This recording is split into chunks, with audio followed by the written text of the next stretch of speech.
Something unimaginable has just unfolded in London. The very heart of Britain's democracy has been shaken. Parliament, once untouchable, has been breached. Crowds of furious demonstrators forced their way past police barriers and into the grounds of Westminster, chanting one clear demand: "We want our country back." Sirens screamed through the night as police lines collapsed under pressure. Orders were shouted, but they vanished beneath the roar of the crowd. What Britain witnessed was not an ordinary protest. These scenes were unlike anything seen in living memory, chaos erupting at the center of power. For years, warnings had gone unheard. Public anger was rising. Faith in leadership was fading. Many said it would only take one spark to ignite a firestorm. That spark has now struck. London's streets filled with rage, and the symbol of British authority stood surrounded. It didn't begin loudly. At first, only small groups gathered beneath cold October skies, holding flags and handmade signs. But within hours, murmurs turned into thunder.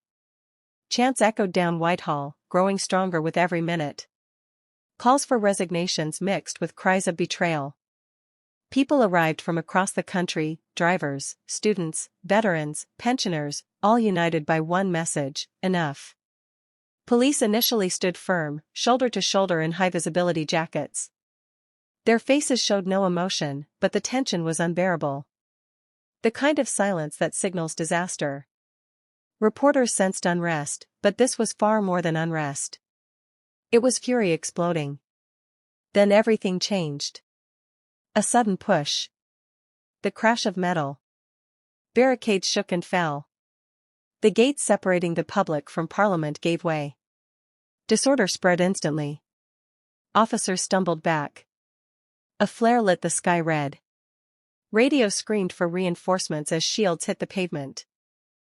The crowd surged forward like a tidal wave, shouting at the institution they believed had failed them. Flags flew. Voices screamed. One officer collapsed as protesters rushed past. The House of Commons, the core of British governance, was now encircled. Inside, lawmakers were rushed into secure areas. Alarms rang through ancient corridors that had witnessed centuries of power. Guards shouted warnings: "The perimeter is gone." Outside, smoke filled the air as masked figures screamed demands for justice. Reinforcements arrived, but they were overwhelmed. Police commands were drowned out by chants of freedom and "You don't represent us." Cameras captured everything live. Across the nation, millions watched in disbelief as Parliament turned into a battleground. As darkness deepened, protest blurred into full-scale uprising. Fires flickered near the gates. Police vans sat damaged and abandoned. Someone shouted, "This is our Parliament," and hundreds echoed it back. Britain had long prided itself on stability and order. That image shattered beneath flashing lights and sirens. One question hung over Westminster: had the country lost control? Inside Downing Street, panic took hold. Sirens bled through windows. Phones rang endlessly. Advisors shouted over one another. Every screen showed the same image: Parliament under siege. The Prime Minister stood frozen as updates came in. Containment had failed. Officers were retreating. The crowd could not be stopped. The unthinkable was real. Emergency meetings were called. Evacuation routes were discussed. Ministers argued over whether it was even safe to appear on television. Power was no longer threatened by foreign enemies, but by the fury of citizens. Helicopters circled overhead. London glowed with emergency lights. Police declared a critical incident, but every attempt to regain control only fueled more anger. Social media exploded. Live streams showed Parliament Square flooded with protesters chanting "Down with them all." Every clip spread faster than officials could respond. An aide leaned toward the Prime Minister and whispered, "The nation is watching. You need to speak." But what could be said? Any words risked sounding empty. Any promise, too late.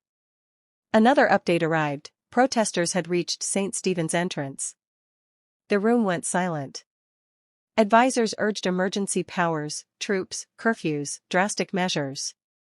but hesitation took over. Fear of acting clashed with fear of doing nothing. Across the country, breaking news flashed non-stop. Parliament breached. Police overwhelmed. London in chaos. Inside Parliament, MPs texted loved ones, unsure if they would leave safely. Locked behind doors, they listened as shouting echoed through halls meant for debate, not fear. The truth became unavoidable. In trying to reclaim democracy, the nation had torn it open. Finally, the Prime Minister stepped before cameras. Pale. Exhausted. Sirens howling behind him. "My fellow citizens," he began, urging calm, but the broadcast cut. When it returned, it no longer mattered. The internet had taken control. Authority had lost its voice. Britain was witnessing something unseen for centuries. Leaders powerless.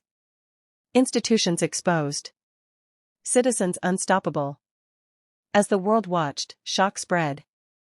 From Washington to Paris, from Berlin to Beijing, leaders reacted in disbelief. Markets trembled. The pound plunged.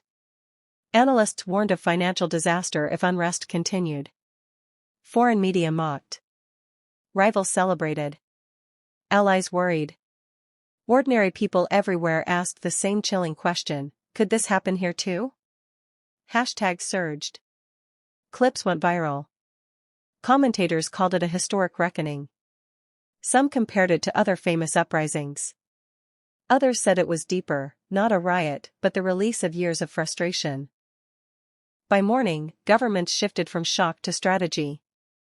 Questions were asked about Britain's stability, its alliances, its future. One headline captured the world's fear. If it can happen in Britain, it can happen anywhere.